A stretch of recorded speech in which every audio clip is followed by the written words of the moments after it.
Welcome to another episode of Jay's Analysis. Today we're going to talk about the Tavistock Institute and its impact and influence in terms of social engineering, especially when it comes to psychological warfare, the reshaping of our culture and pop culture. That's going to be a big part of this discussion. And I want to recommend a really good book that brings a lot of new facts to the situation that I was not aware of. I've read a good bit on this topic. But Daniel Estulin's book, The Tavistock Institute, Social Engineering the Masses, also brings new information, as I said. And we're going to look at that beginning with the subject of army warfare. Now, when we go back to the time of World War I and World War II, if you recall my Quigley talks, I discussed at length the machinations of the bankers and the power structure, the power block, the Atlantis power block, that was behind all of the World War clashes, right? Ultimately for the purposes of weakening the two potential opponents of the Western establishment, Russia and Germany, especially then through the Cold War with Russia. We talked about all that at length in 8 different lectures. It's a total of 16 hours that covers the whole 1,300 pages of Tragedy and Hope. But that's all from the geopolitical perspective. So what I like about Estulin's book is that he's encapsulated it and put it into a couple hundred pages in a really concise manner. The focus is not so much on the geopolitical sphere, but on the ideological sphere. And one of the most important things that we begin with in this book is, as I said, the studies that all come out of wartime that relate to social engineering. You see, wartime is great for actually not just running tests on people, secret psychological tests, drug tests, experimentation, and so forth, excuse me, but also for quickly changing society. So in these times of crises, which are all manufactured crises, in these periods you can actually achieve a lot more social change than you can under, quote, normal times. And of course, World War I and World War II were global as well as the Cold War, so they were perpetual periods of crises for decades and for several years, obviously. So what happened is you have different military outfits, psychological warfare outfits, tasked with studying, as we said, psychological warfare. This really comes into vogue the time of World War II, and you had both the Allied and the Axis powers approaching from different angles, different types of test case scenarios, techniques. Basically, the populations are lab rats, and I'm starting to think that maybe that's why Mickey Mouse is a mouse, is because mice are lab rats, and Mickey kind of stands for everybody. We're all going to be Mickey Mouse lab rats in this global technocratic power structure that they're trying to erect. Now, as I said, Estulin does a great job at the beginning listing these nefarious groups and think tanks, evil entities that are planning our reorganization and doom. And I've mentioned them many times in talks in my book.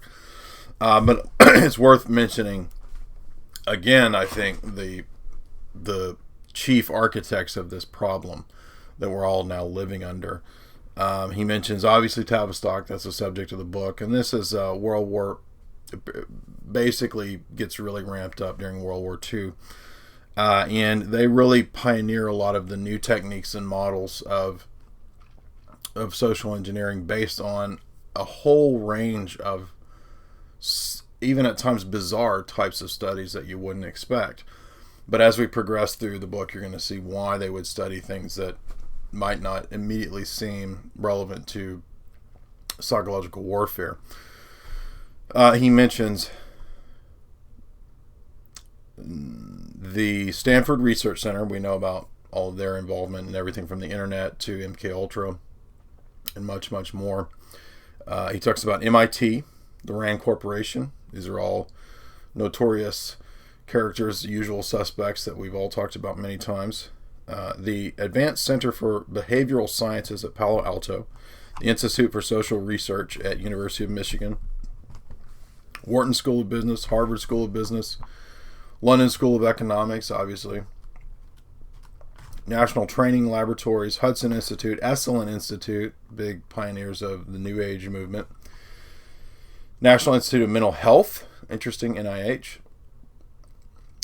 National Institute of Drug Abuse, ONI, Office of Naval Intelligence and Research, Foundation for the Development of Alternatives, Executive Conference Center, the Age of Aquarius Graduate School. This is the dawning of the Age of Aquarius. And he mentions many Fortune 500 companies.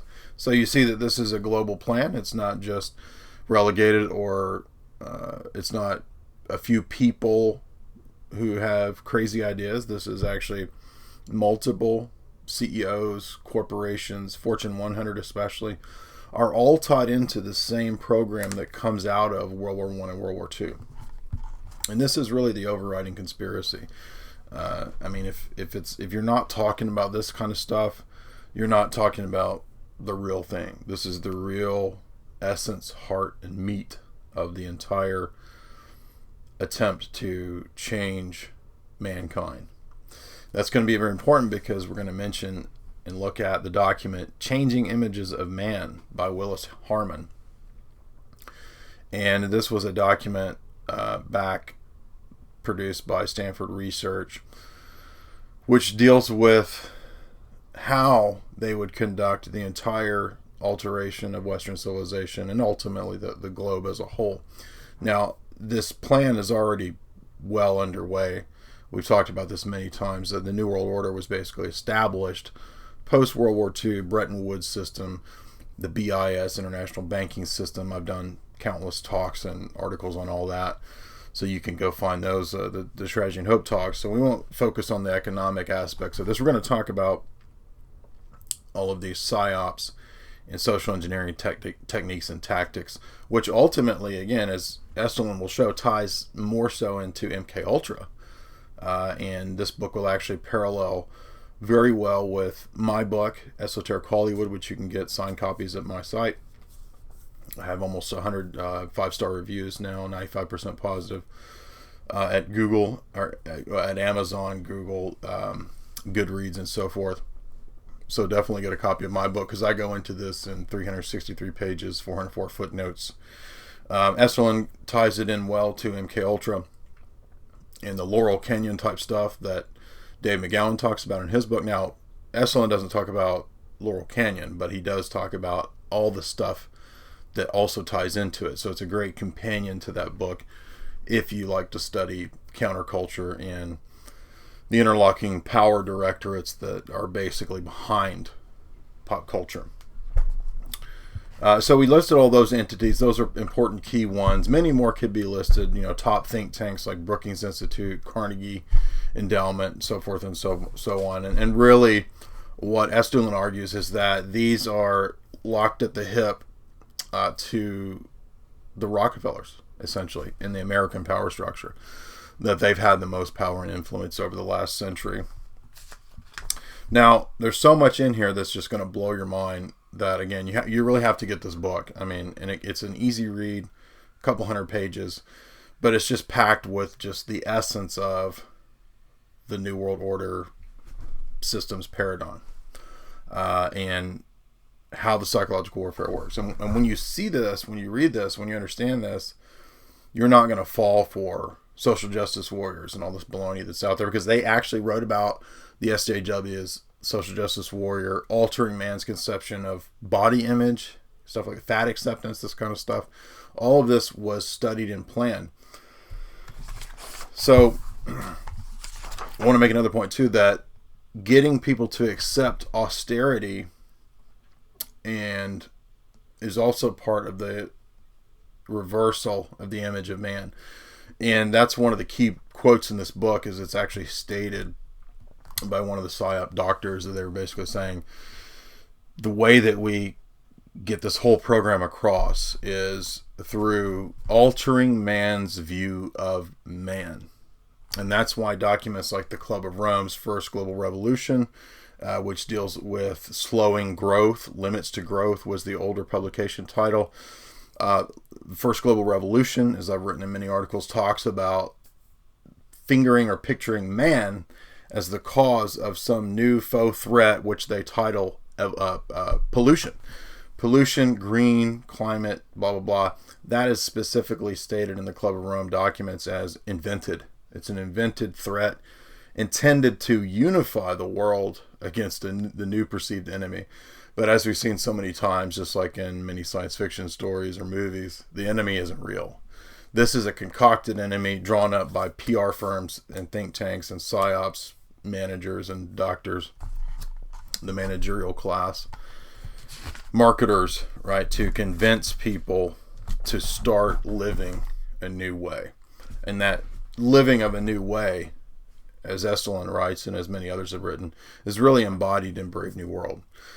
So he's going to go into the Huxleys quite a bit, which is all good refresher information.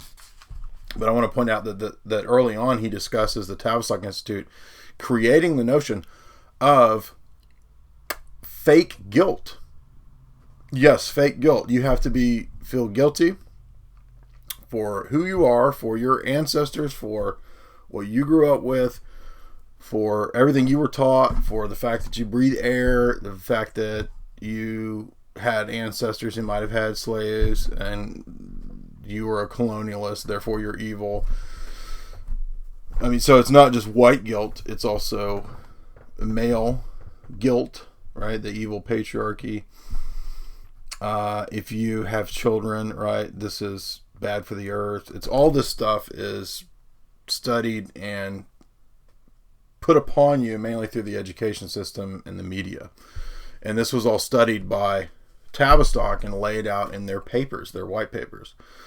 Now, most of these white papers you can find. I mean, right now you can go Google Changing Images of Man, which is all about altering the imagination, capturing the imagination, like Gregory Bateson said, one of the CIA guys involved in MKUltra, capturing and altering the imagination of human beings to view man as the problem, man as the cancer.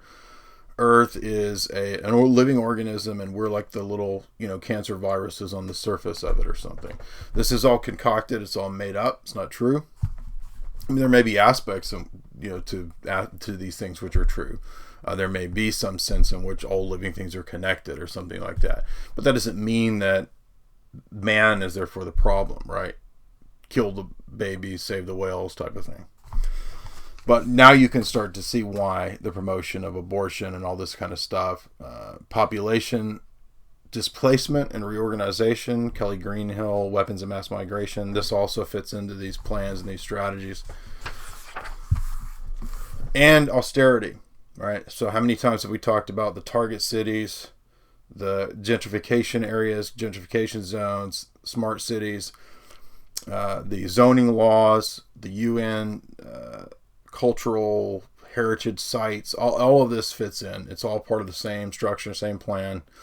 And it's all about, again, remodeling society, reforming and altering the way we've lived for millennia to introduce a new plan, a new model. And I'm going to show you some clips that actually show that. Let's take a look at the one that I've mentioned many times, but is very important, the Plandopolis.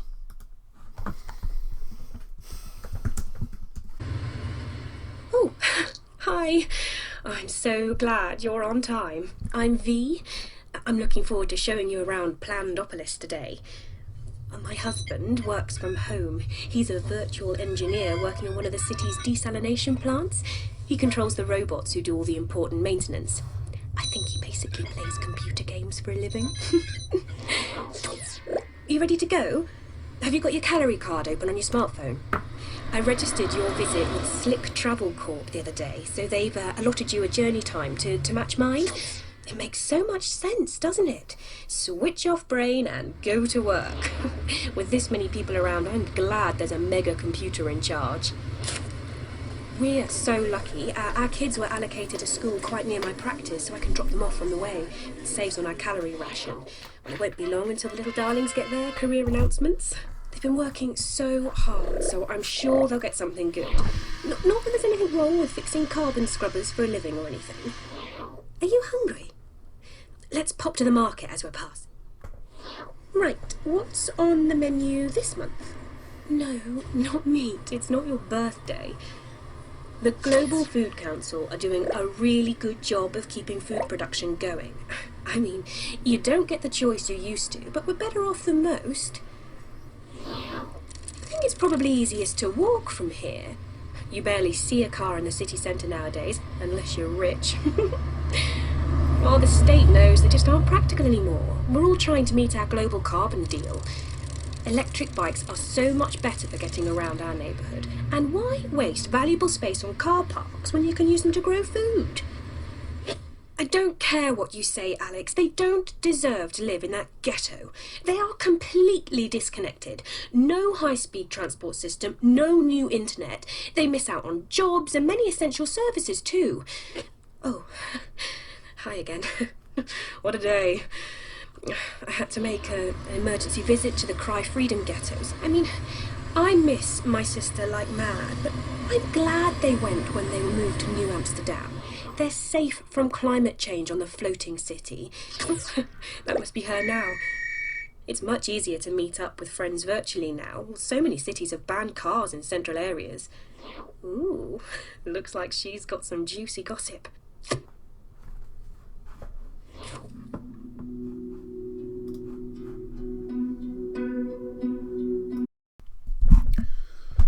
Thus, as you see, you will live in a coffin-sized apartment in a regulated zone with limited travel capabilities. There won't be cars. Cars will be banned. You'll have to take some form of public transportation if you're allowed to, and then you'll have meat rations. You won't get meat except on your birthday, maybe, if you're good, but of course that hurts the earth, so it's a big sacrifice for you to get to eat your meat. And that's why I constantly talk about the fact that veganism and anarchism have been long time tools for this system to give you faux revolutions. And in fact, you can go all the way back to Plato's Republic, where Plato talked about feeding the lower classes, the proles. They should be fed grain, because we don't want them getting strong and uppity eating their meat, and then they might overthrow the oligarchs, right? Or the enlightened philosopher king. You got to keep them down. And one of the ways to do that is through diet. So all of these people who, and again, I'm not saying that some people can't choose to eat vegetarian diet or whatever. People have different metabolisms. I don't care. The point is that this is being pushed for a reason.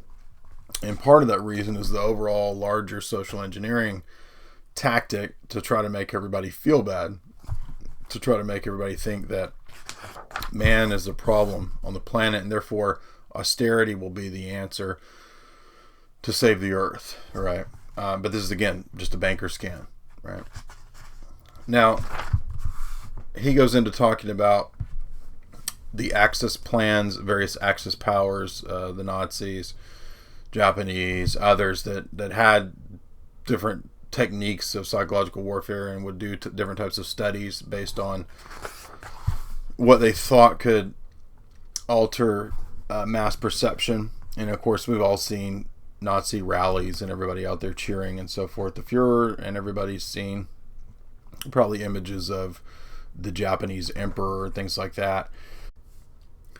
What's interesting is that Tavistock was also one of the pioneers of methods such as groupthink and teamwork operations. And one of the early studies that was done by Kurt Lewin, a German-American psychologist. And he was one of the first pioneers of social, organizational, and applied psychology in the U.S. And he was an early Tavistock founder, one of the first guys, the first phases of Tavistock. And you'll notice from the book, as this picture shows, Tavistock was involved in the idea of using group decision making to change different test niches, food preferences away from meat towards bread substitutes. So you think about the USDA and the American food pyramid that came out, in like the 70s. I'll guarantee you that was some kind of Tavistock plan, because it's exactly right. The the basic foods that you need is grain and bread, which, again, that's the Platonic plan. What Plato talks about is feeding the serfs the rice, the grain, the bread. Keep them away from the meat, because meat feeds the brain. Meat causes you to be virile, and meat gives you potency. Believe it or not, it absolutely does. Organic meat, of course. I'm not talking about processed hot dogs and nasty things such as that.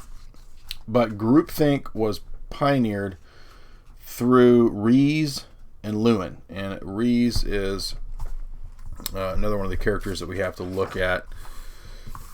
And here's what Rees and Lewin listed in their plans and their techniques. And now this is going to blow you away, because this Rees, Lewin, Tavistock model is really how our society is breaking down.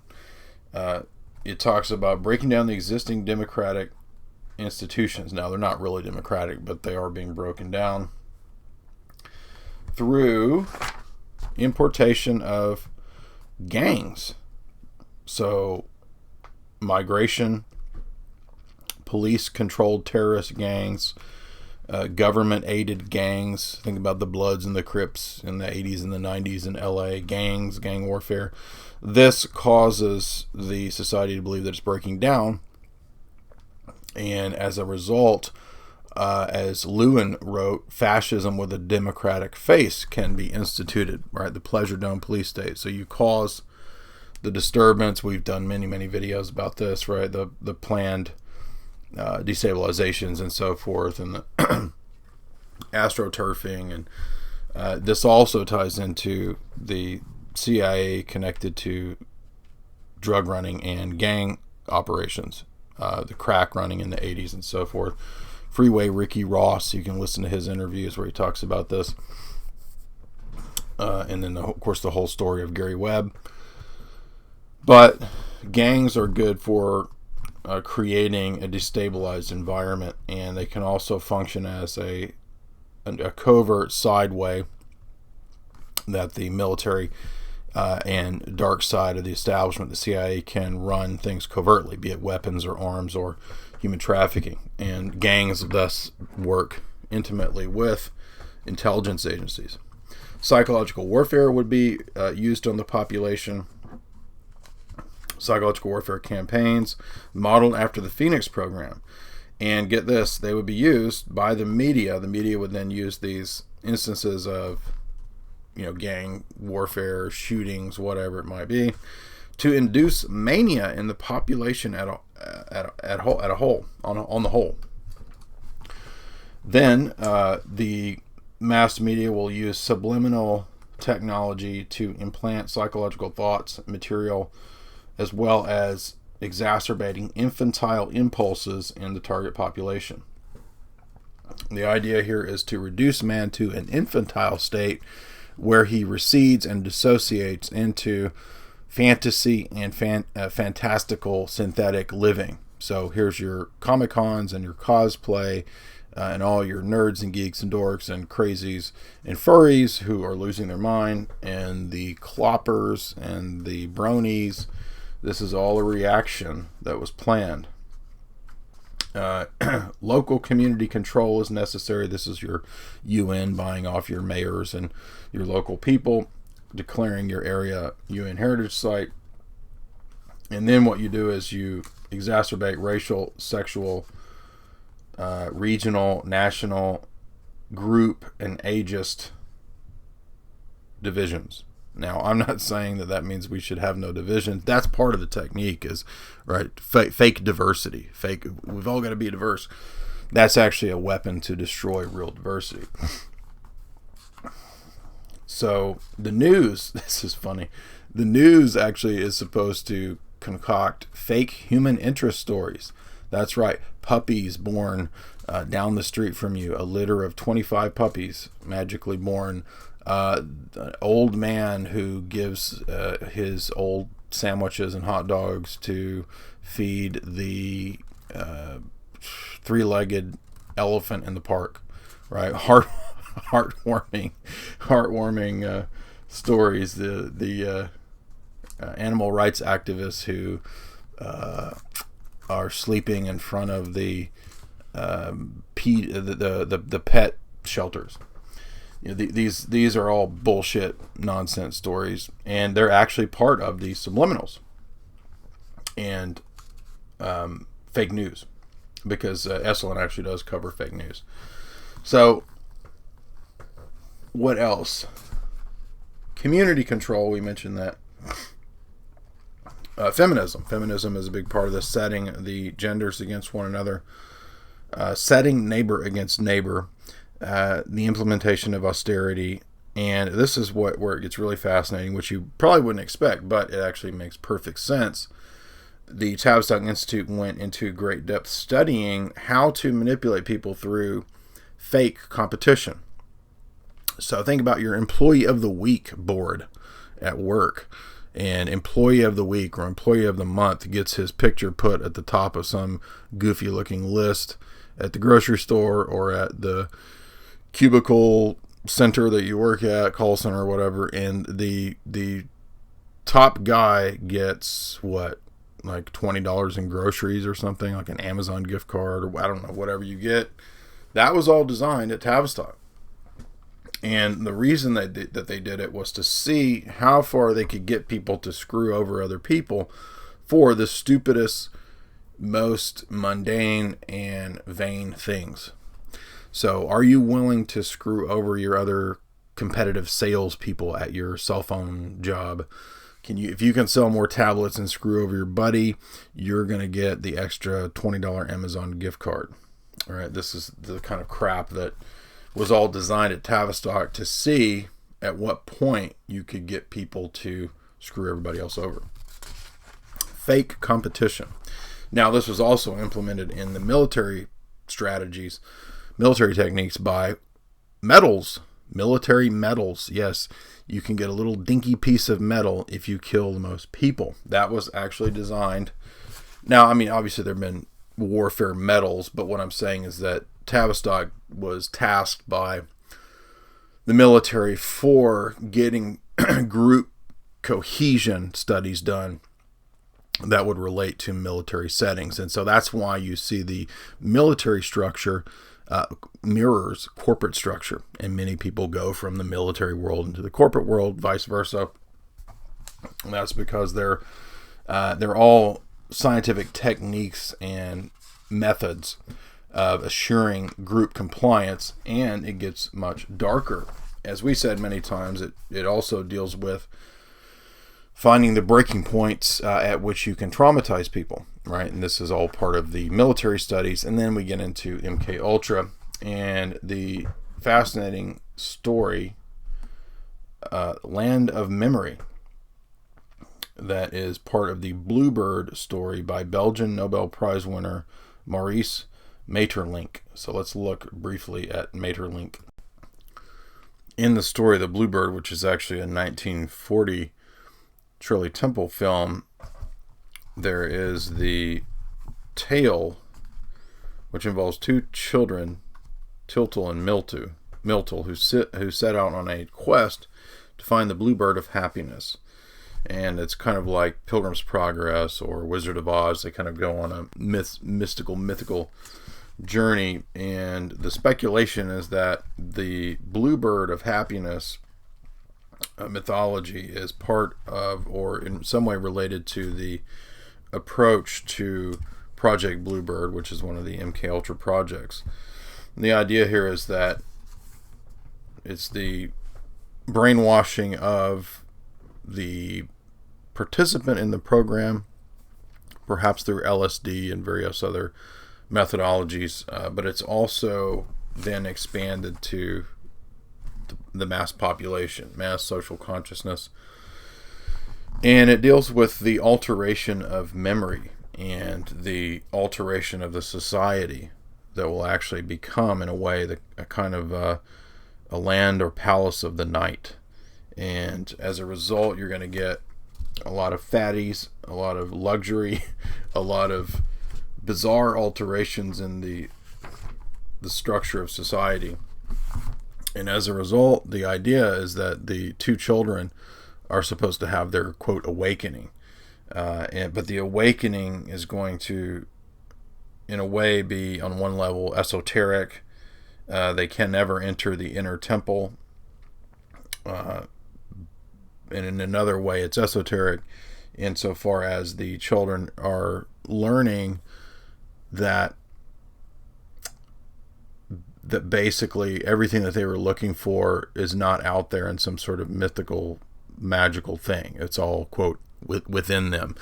And that's the Wizard of Oz story as well.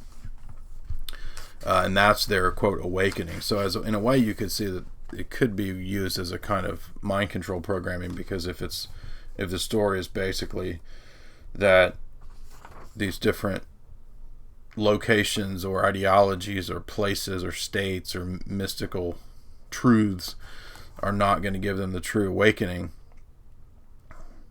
then you could see how that would be a message that the elite would like to get across, that ultimately they will give us the meaning. There's no meaning out there to be had. Meaning comes from within, which is just another means of inculcating relativism, nihilism, and meaninglessness into the population. And the way Estulin writes about Bluebird is, he says, finally, leave taking occurs, and the children return to their cottage, and miraculously the clock strikes 8 on Christmas morning. This is their awakening, a constant theme for the CIA and Tavistock. When they awaken, the children realize that the Bluebird has been in their home all along. Now, maybe when this was written, it was an innocent child's tale of, that to have a family is, the Bluebird of happiness. That's what you're actually looking for. Maybe that's what I don't know enough about Maurice Maeterlinck to know what his perspective was. So that's possible. But of course, if this is related to mind control, we can be certain that they're not going to be using it in that sense. They're going to be using it as Estulin writes, Tavistock used their understanding of psychiatric methods to formulate and implement an action program based on such beliefs. Once the neurotic map of each individual was determined, Tavistock was able to set up a filtering mechanism that uses different forms of brainwashing to select various neurotic types, placing them in their appropriate settings. And he goes on to say, the ancient mystery religions had a quest, and they were all imitating the plumbing the depths of the abyss without having undergone periods of purification. Thus, the masses can never enter into this inner temple because they can never be awakened, or so the CIA methodology goes. So the idea is that, the CIA is who secretly awakens individuals or something. And so he goes on to talk about how Bluebird then is kind of a perfect metaphor or narrative for the process of mind control, the process of creating the MK Ultra alter slave. It's kind of speculative. I mean, it's interesting. I wouldn't be surprised if it isn't true. But of course, again, I'm not positive. I mean, it does seem to be Bluebird related, but then again, there's also stories that Alan Dulles renamed it from Bluebird to Artichoke because he liked artichokes or something like that. Who knows what's true in that regard. But again, it definitely breathes the mind control mythos. I mean, there's something bizarre going on here with this thing. I do plan maybe to do an analysis of this film. I don't even know this was a film, so I don't know how many people would actually watch this. It's not that well known, but John Rawlings Rees and Dr. Ewan Cameron and these different characters certainly had an interest in using fiction and literature. That is true. Estulin does have a good section where he talks about the possibility of using different fiction and literature to instill new types of worldviews into people through social engineering or through the direct MK Ultra type practice, which is what Cameron would actually do. There were instances, at least one instance recorded in John Marks's book, where Cameron did try to use the Alice in Wonderland story to reprint and repattern a woman's consciousness after he thought he had erased it, right? Like rebooting the computer. And again, that's because all these characters don't believe that souls exist. They believe that we're just kind of biological computers, and therefore science can do whatever it wants. Scientism. Now, this consensus reality that we talked about was concerned with creating people who were willing to be cubicle slaves and work literally until death, which is totally irrational, totally insane.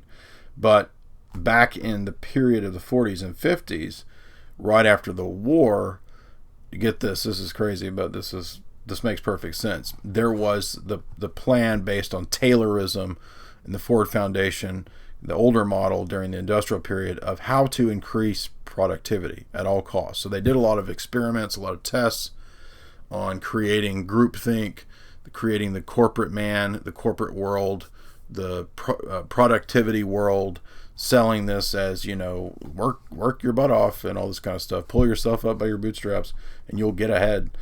And what this did is that it set people against one another, and they were literally willing to work themselves to death to try to beat somebody else for some goofy little prize, some plastic token, as we said a minute ago.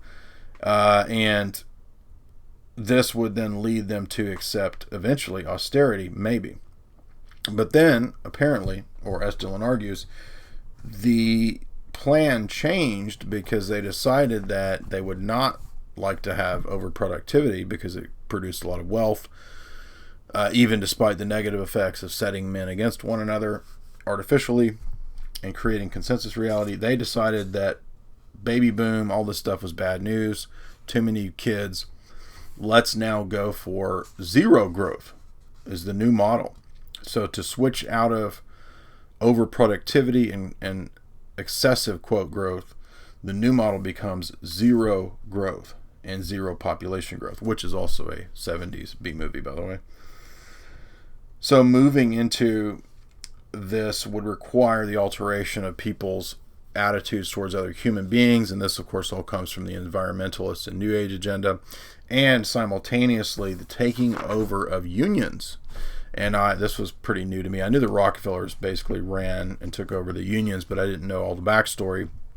And he gives a great section that deals with that, where basically the Tavistock connected, Rockefeller connected labor institutes was set up, and they more or less took over the AFL, which would become the AFL-CIO, the unions.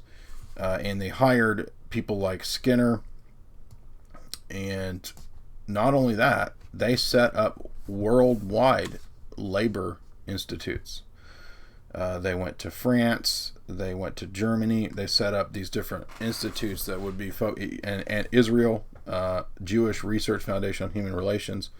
All this was funded by the Rockefellers globally to set up means by which labor force could be controlled in all these countries. And by the way, it ties into Marxism. That's not to say that Marxism is real, but that any labor movement that might be legitimate would be fed false ideologies like Marxism, be fed false ideologies like groupthink, right, and negotiation tactics. This was all studied by Tavistock, again, to take over and control unions. And they would use all kinds of very advanced psychological warfare techniques and ethnographies to set the unions against one another, to put mob guys as the top of their chain. Think about Jimmy Hoffa being a mob dude who ended up disappeared. And what this did was basically give them control over labor movements worldwide, for the most part, I'm sure. Then we get the Marshall Plan, which we went into great detail discussing in the Tragedy and Hope talks, which was the post-war buy-off, right, and the attempt to essentially buy off all of Russia with aid, billions of dollars of aid from 1948 to 1951, buy off Germany through all this aid and the infinite debt that the Germans could never pay off to the bankers after World War II. So all of this served he says, the direct economic purposes of internationalism oriented through U.S. corporations who promoted all of the Marshall Plan. And then we get all these characters like George Bundy, the former Ford Foundation president who took on the project with the Council on Foreign Relations to study the Marshall Plan and how it would then give the U.S. and U.S. corporations control over Europe. So this is why we start to get, right after this, the EU. You see, this is not some anti-American, people are like, the EU's anti-American. No, the EU is created by the same people that run America.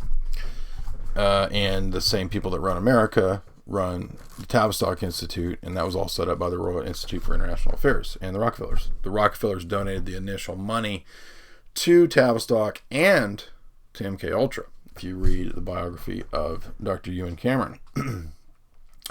So they had labor movements controlled all the way through Germany, France, Israel, basically the Atlanticist world.